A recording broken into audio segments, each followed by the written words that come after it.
আজি ভিডিঅ'টোত মই তোমালোকৰ BA BCom BSc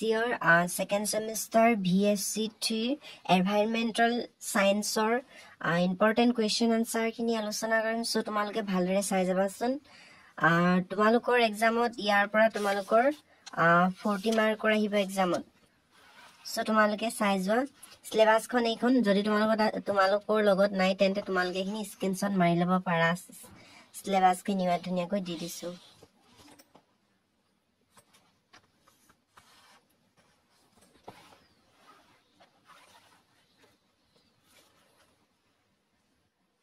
ইয়াৰ পাছতে তোমালোকে ইম্পৰ্টেন্ট কোৱেশ্চন খিনি চাই যোৱা সো তোমালোকৰ আজি মই প্ৰথম ইউনিট টুৰ ইম্পৰ্টেন্ট খিনি বিচাৰি দিব বিচাৰিছো সো তোমালোকে ভালকৈ চাই যোৱা যদি তোমালোকৰ লগত বুকখন আছে তেন্তে তোমালোকে আন্ডাৰলাইন কৰি লবা তোমালোকৰ এক্সামত আহিব পাৰে যে এনভাইৰনমেন্টাল শব্দটো কৰ পৰা উৎপত্তি হৈছে 1 মাৰ্কৰ আহিব তোমালোকৰ 1 মাৰ্কৰ এটো 1 মাৰ্কৰ আহিব সো তোমালোকে তেতিয়া লিখিব লাগিব যে ফৰাসী শব্দৰ ইভিনিয়াৰ পৰা দ্বিতীয় অংশ লেটিন শব্দ ইন ভিয়নৰ পৰা আহিছে এটো তোমালোকে আন্ডাৰলাইন কৰি লবা ইম্পৰ্টেন্ট হয় এটো তাৰ পাছতে তোমালোকে চাবা যে বৰ্তমান পৰিবেশ এটো তোমালোকে আন্ডাৰলাইন কৰি লবা বৰ্তমান পৰিবেশবিদ সকলে এই পৰিবেশক তিনিটা মূল প্ৰধান ভাগত বিভক্ত কৰিছে প্ৰাকৃতিক পৰিবেশ মানৱসৃষ্ট পৰিবেশ আৰু সামাজিক পৰিবেশ সো তোমালোকে তো আন্ডাৰলাইন কৰি লবা চাই যা তোমালোকে আৰু যি সকলে এতিয়ালৈকে মোৰ WhatsApp গ্ৰুপত জয়েন হোৱা নাই এই ভিডিওটোৰ ডেসক্ৰিপচনত লিংক দি দিম তোমালোকে জয়েন হৈ লবা আৰু তোমালোকে যদি এই ভিডিওটোৰ পৰা উপকৃত হোৱা তেন্তে এই ভিডিওটো লাইক কৰিবা চেনেলটো সাবস্ক্ৰাইব কৰি বেল আইকন বজাই দিবা যাতে তোমালোকৰ মাজলৈ মই এনেকুৱা ধৰণৰ ভিডিও আগবঢ়াই লৈ যাব পাৰো সো তোমালোকে ভালদৰে চাই যোৱা ধুনীয়াকৈ দি থোৱা আছে এটা আছে যে মানৱসৃষ্ট আৰু কৃত্ৰিম পৰিবেশৰ মাজতো এটা ধুনীয়াকৈ দি থোৱা আছে এইখিনি তোমালোকে লিখিবা ইজি হয় বেছি টান নহয় মই তোমালোকক দেখুৱাই গৈছো বা সকলোখিনি বুজাই গলে সময় বহুত সময় লৈ লব এই কাৰণে কৈছো মই কম সময়ৰ ভিতৰতে তোমালোকক অতি সোনকালে দেখুৱাই দিব বিচাৰিছো যেটো তোমালোকৰ এক্সাম সমু চাপি আহিছে আৰু তোমালোকৰ মাজত নিচেই কম সময় আছে এই কাৰণে তাৰপিছত তোমালোকে চাবা যে সামাজিক পৰিবেশৰ ওপৰতো এটা ধুনীয়াকৈ দি থোৱা আছে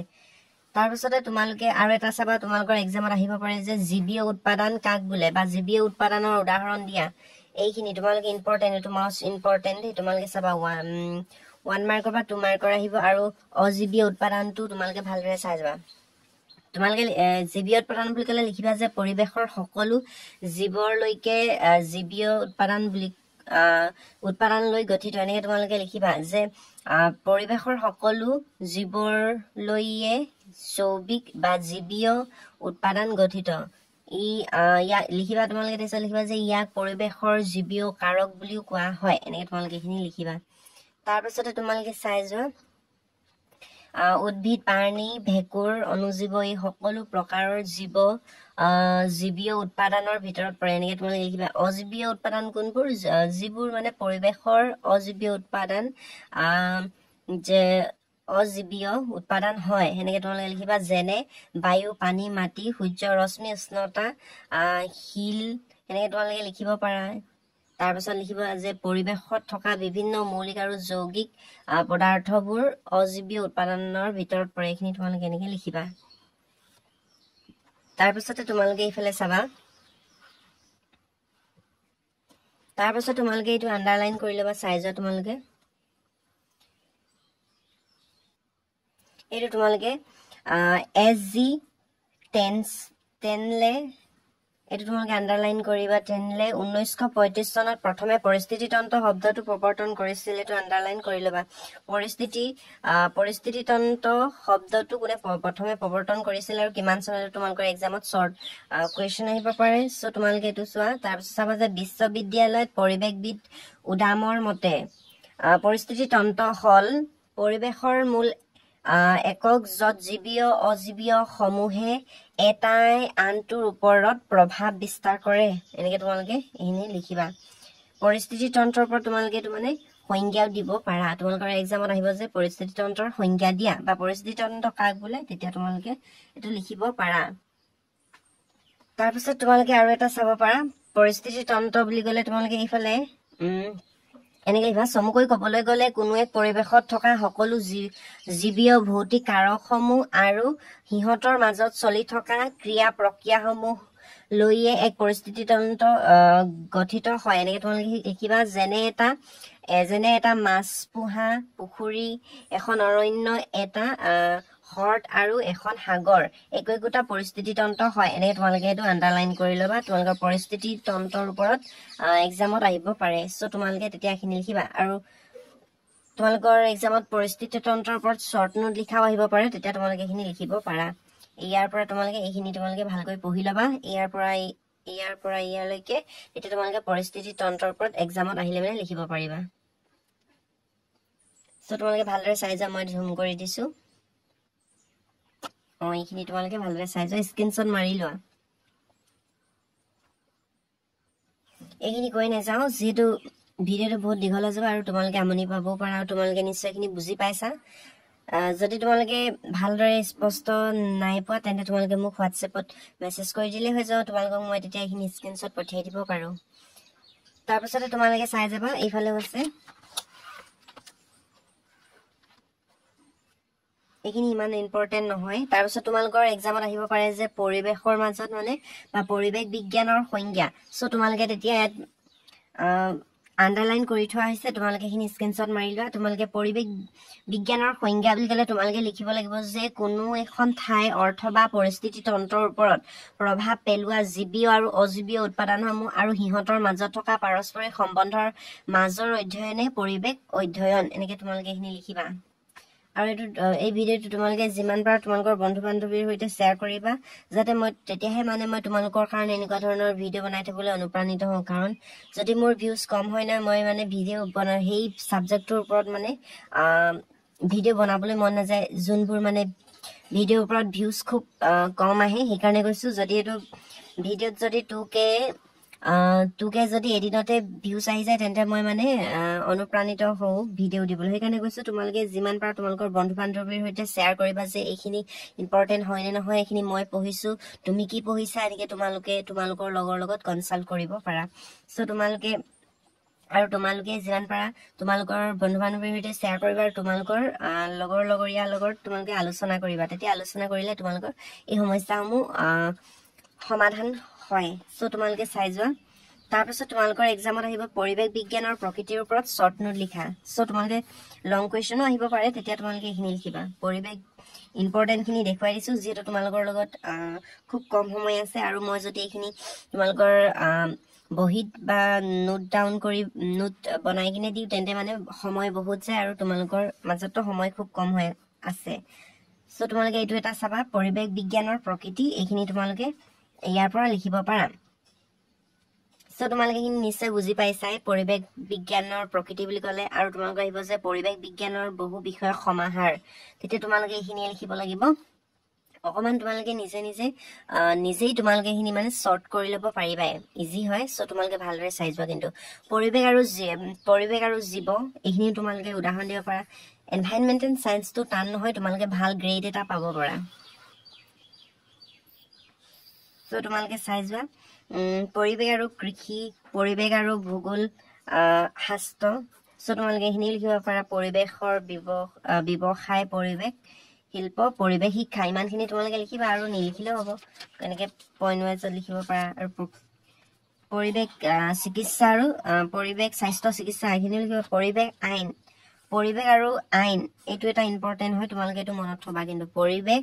আৰু আইন পৰিৱেশ নিকাহ কৰি ৰাখিবৰ বাবে প্ৰাকৃতিক সম্পদ ৰক্ষণাবেক্ষণৰ বাবে পৃথিৱীৰ সকলো দেশত বিভিন্ন আইন প্ৰণয়ন কৰা হৈছে পৰিৱেশ সম্বন্ধীয় সমস্যাসমূহ যেনে প্ৰদূষণ প্ৰাকৃতিক সম্পদ দ্ৰুত অৱক্ষয় বানপানী সামাজিক পৰিৱেশ বিনষ্ট আদি কেৱল বৈজ্ঞানিক নতুবা কাৰিকৰী উপায়েৰে নিয়ন্ত্ৰণ কৰিব নোৱাৰি সেইটো বিশ্বৰ সকলো দেশে আইনৰ আশ্ৰয় ল'বলগীয়া হয় এনেকৈ তোমালোকে লিখিব পাৰা তাৰপিছত তোমালোকৰ মষ্ট ইম্পৰ্টেণ্ট এটা হৈছে যে পৰিৱেশ বিজ্ঞানৰ পৰিসৰ এইটো ইম্পৰ্টেণ্ট হয় তোমালোকে চ' এইখিনি স্ক্ৰীনশ্বট মাৰি লোৱা ভালদৰে মই তোমালোকৰ লগত যদি বুক আছে তেন্তে তোমালোকে নিজেই আণ্ডাৰলাইন কৰি ল'বা আৰু তোমালোকে এইখিনি এতিয়াৰ পৰাই সোনকালে পঢ়িবা যিহেতু এক্সাম পালেহিয়ে নিশ্চয় খুব কম সময় আছে আৰু তোমালোকৰ এটা সাবজেক্ট নহয় নহয় আৰু অন্যান্য সাবজেক্ট আছে তোমালোকৰ আৰু বেলেগ সাবজেক্টৰ প্ৰতিও পঢ়িব লাগিব ন সেইকাৰণে তোমালোকে এইখিনি ভিডিঅ'টো চাই সোনকালে তোমালোকে নিজেই পঢ়িবা সোনকালে বা নোট ডাউন কৰি ল'বা সোনকালে আৰু নিশ্চয় তোমালোকে মনত থাকিব এইখিনি বাস্তৱ বিদ্যা সো এইখিনি পাৰিবা তোমালোকে ইজি হয় পৰিৱেশ অধ্যয়নৰ তথা পৰিৱেশ বিজ্ঞানৰ বিষয়ে দুটা গুৰুত্ব লাভ কৰা আগেই বাস্তৱ বিদ্যা নামৰ এক আন এটা বিষয় জীৱ বিজ্ঞানত গুৰুত্ব লাভ কৰিছিল বাস্তৱ বিদ্যা অৰ্থাৎ ইকোলজিকেল শব্দটো জাৰ্মান দেশৰ প্ৰাণীবিদ আৰ্নষ্ট হেকেলে 1869 চনত প্ৰৱৰ্তন কৰিছিল এইটো তোমালোকৰ আহিব পাৰে সো তোমালোকে এইটো ইম্পৰ্টেন্ট কোৱেশ্চন হয় ইয়াতে তোমালোকৰ 1 মাৰ্ক মান থাকিব যে ইকোলজিকেল শব্দটো কৰ পৰা আহিছে আৰু কোনে প্ৰথমে প্ৰৱৰ্তন কৰিছিল তেতিয়া তোমালোকে লিখিব এইটোৱে লিখিবা তেতিয়া তোমালোকে ইকোলজিকেল শব্দটো জাৰ্মান দেশৰ পৰা আহিছে আৰু প্ৰাণীবিদ আৰ্নষ্ট হেকেলে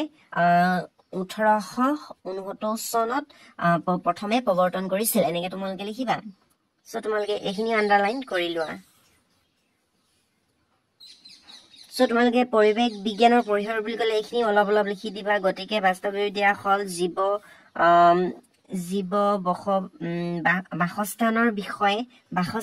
বিষয়ে অধ্যয়ন তাৰপিছত তোমালোকে লিখিবা যে জীৱসমূহৰ বাসস্থানৰ পৰিৱেশে বিভিন্ন ধৰণৰ কিছুমান জলচৰ জীৱ এনেকে লিখিবা আৰু কিছুমান জীৱ স্থলজ জীৱ বা স্থলজ পৰিৱেশত বসবাস কৰে এনেকে তোমালোকে এইখিনি লিখিবা তদুপৰি পৰজীৱী মৃতজীৱী পৰাশ্ৰয়ী জীৱও পোৱা যায় এনেকে তোমালোকে এইখিনি লিখিবা আৰু কিছুমান জীৱ প্ৰজাতি মানে অতি প্ৰতিকূল পৰিৱেশ পৰিস্থিতিত যেনে বালি গৰম পানী আদিটো পোৱা যায় এনেকে তোমালোকে এইখিনি লিখিবা তাৰপিছত তোমালোকে লিখিবা যে বিভিন্ন জীৱই বসবাস কৰা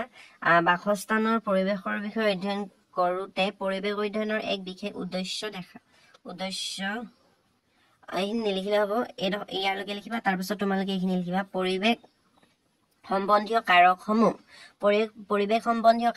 কাৰকসমূহ এনেকে তোমালোকে লিখিবা যে পৰিৱেশ বিজ্ঞানৰ আন এটা আলোচ্য বিষয় হ'ল পৰিৱেশ সম্বন্ধীয় কাৰক এইখিনি তোমালোকে লিখিবা তাৰপিছত লিখিবা যে সাগৰৰ গভীৰতম তলিৰ পৰা আৰম্ভ কৰি পৰ্বতৰ সৰ্বোচ্চ শিখৰলৈকে পৃথিৱীৰ যি অংশত জীৱসমূহ বসবাস কৰে তাকে জীৱমণ্ডল বোলে এনেকে তোমালোকে লিখিবা জীৱমণ্ডল কাক বোলে তোমালোকে এক্সামত আহিলে এইটো লিখিব পাৰা তোমালোকে তাৰপিছত লিখিবা যে এই জীৱসমূহৰ ভূমি জল বায়ু য'তেই বাস নকৰক কিয় মানে ইহঁতে পাৰিপাৰ্শ্বিকতাৰ ওপৰত নিৰ্ভৰ কৰি মানে জীয়াই থাকিব পাৰে এনেকে তোমালোকে এইখিনি লিখিব পাৰা পাৰিপাৰ্শ্বিকতাৰ অৱস্থাসমূহে জীৱৰ বিতৰণ বৃদ্ধি প্ৰজনন আৰু এই সকলো ক্ষেত্ৰত প্ৰভাৱ পেলায় এনেকে তোমালোকে লিখিবা যিবোৰ পাৰিপাৰ্শ্বিক অৱস্থাই জীৱৰ বিতৰণ বৃদ্ধি প্ৰজনন আৰু আদি নিয়ন্ত্ৰণ কৰে সেইবোৰকে পাৰিপাৰ্শ্বিকতা বা পাৰিপাৰ্শ্বিক কাৰক বোলা হয় এনেকে তোমালোকে এইখিনি লিখিবা তাৰপিছত লিখিবা যে তোমালোকে পৰিৱেশবিদসকলে এই কাৰকসমূহত বহলকৈ দুটা ভাগত ভাগ কৰিছে জীৱী আৰু অজীৱীয় আকৌ আহি গৈছে জীৱী আৰু অজীৱীয় আগত পায়ে গৈছিলে এইখিনি তোমালোকে পাৰিবাই জীৱীয় কাৰক বুলি ক'লে তোমালোকে এইখিনি লিখিবা সো চাই যোৱা তোমালোকে ইয়াত ধুনীয়াকৈ মই আন্ডাৰলাইন কৰি দিছো পৰিৱেশীয় তোমালোকে এইটো লিখিবা অজীৱীয় কাৰক এইটো অজীৱীয় কাৰক হয় তোমালোকে অজীৱীয় কাৰক বুলি ক'লে এনেকে লিখিবা যে পৰিৱেশ অজীৱীয় উৎপাদন যেনে বায়ু পানী মাটি সূৰ্য ৰশ্মি উষ্ণতা বিভিন্ন ধৰণৰ মৌলিক আৰু যৌগিক পদাৰ্থ আদিক অজীৱীয় কাৰক বুলি কোৱা হয় এনেকে তোমালোকে এইখিনি লিখি দিবা ইয়াৰ ভাগসমূহ লিখি দিবা জলবায়ু কাৰক ভৌম কাৰক তাৰপিছত ভূ প্ৰাকৃতিক কাৰক এনেকে তোমালোকে এইখিনি লিখি দিবা সো তাৰপিছত তোমালোকে ইয়াৰ অকমান ব্যাখ্যা কৰি দিবা বা অকমান মানে বাক্য লিখি দিবা যেনে জলবায়ু কাৰকৰ ওপৰত ধুনীয়াকৈ লিখা আছে তোমালোকে এইখিনি স্ক্ৰীনশ্বট লৈ লোৱা ইয়াৰ পাছৰ ফালেও চাই যোৱা তোমালোকে ধুনীয়াকৈ দি থোৱা আছে এইফালে তোমালোকে এইখিনি লিখিব পাৰা স্ক্ৰীনশ্বট লৈ লোৱা যিসকলৰ কিতাপ নাই সো তোমালোকে ইয়াৰ পৰা অলপ লিখিলে হৈ যাব গোটেইখিনি নিলিখিলে হ'ব তাৰপিছতে তোমালোকে ডায়াগ্ৰামটো বা এটো তোমালোকে আঁকিব পাৰা চিত্ৰটো তাৰ পিছত তোমালোকে উষ্ণতা কি হয় তোমালোকে এটো লিখি লোৱা উষ্ণতা কি বুলি ক'লে তোমালোকে তেতিয়া এক্সামত লিখিব পাৰা এটো তোমালোকে লিখি লবা তাৰ পিছত তোমালোকে চাবা শীতল ৰতীয় পানী এটো তোমালোকে শীতল ৰতীয় পানীৰ ওপৰতো এক্সামত অহা দেখা যায় সো তোমালোকে এটো চাই যোৱা সমউষ্ণ ৰতীয় পানী সো এইখিনি তোমালোকে এইখিনি স্ক্ৰিনশ্বট লৈ লোৱা আৰু চিত্ৰটো তোমালোকে পাৰিলে স্ক্ৰিনশ্বট লৈ লোৱা তাৰ পাছতে তোমালোকে ইফালে চাই যোৱা এতিয়া তোমালোকৰ আছে যে ব্যাপক ক্ৰিয়াৰ ওপৰত প্ৰভাৱ পেলোৱা সো তোমালোকে ইফালে চাই যোৱা সূৰ্য ৰশ্মি তাপৰ পৰা ধুনীয়াকৈ দি থোৱা আছে এইনি তোমালোকে চাব পাৰা সো তোমালোকে আৰু ইম্পৰ্টেন্ট খিনি মই দেখাই দিব বিচাৰিছো ইকুৱেশনটো তোমালোকৰ এনে ধৰণৰ আহিব পাৰে যে উষ্ণতাই জীৱজগতৰ ওপৰত প্ৰভাৱ পেলোৱা কাৰকৰ সম্পৰ্কে আলোচনা কৰা তেতিয়া তোমালোকে এইখিনি লিখিব লাগিব চাইজা তোমালোকে এইখিনি লিখিব পাৰা প্ৰভাৱ পেলোৱা কাৰকসমূহ চাইজা তোমালোকে ব্যাপক ক্ৰিয়াৰ ওপৰত প্ৰভাৱ পেলায় জীৱজগতৰ ক্ষেত্ৰত এইখিনি তোমালোকে লিখিব জীৱৰ দেহৰ ক্ষেত্ৰত চোৱা তোমাৰ সূৰ্য ৰশ্মিয়ে পৃথিৱীৰ পৰিভাগত তাপ পেলোৱাৰ প্ৰভাৱসমূহ কিয়া ধুনীয়াকৈ দি থোৱা আছে তোমালোকে এইখিনি স্ক্ৰিনশ্বট লৈ লোৱা চিত্ৰহ ধুনীয়াকৈ দিয়া আছে তাৰ পিছত তোমালোকে চাবা বৃদ্ধি আৰু বিকাশৰ ওপৰত উষ্ণতাৰ প্ৰভাৱ বৃদ্ধি আৰু বিকাশৰ ক্ষেত্ৰত উষ্ণতাৰে কেনে ধৰণৰ প্ৰভাৱ পেলায় ধুনীয়াকৈ দি থোৱা আছে তোমালোকে এইখিনি স্ক্ৰিনশ্বট লৈ লোৱা পাৰিলে মানে ধুনীয়াকৈ দিয়া আছে যে বিভিন্ন প্ৰকাৰৰ উদ্ভিদ আৰু প্ৰাণী আৰু বিকাশৰ ওপৰত উষ্ণতাই বিশেষভাৱে প্ৰভাৱ পেলায় আৰু বহুতো পক্ষী আৰু স্তনপায়ী প্ৰাণীৰ দেহত আয়তনৰ গ্ৰীষ্ম প্ৰধান অঞ্চলৰ সমূহত শীতল প্ৰধান অঞ্চল সমূহতকৈ ডাঙৰ হয় নে তোমালোকে এইখিনি লিখিব পাৰা আনহাতে বহুতো শীতল ৰতীৰ উভচৰ আৰু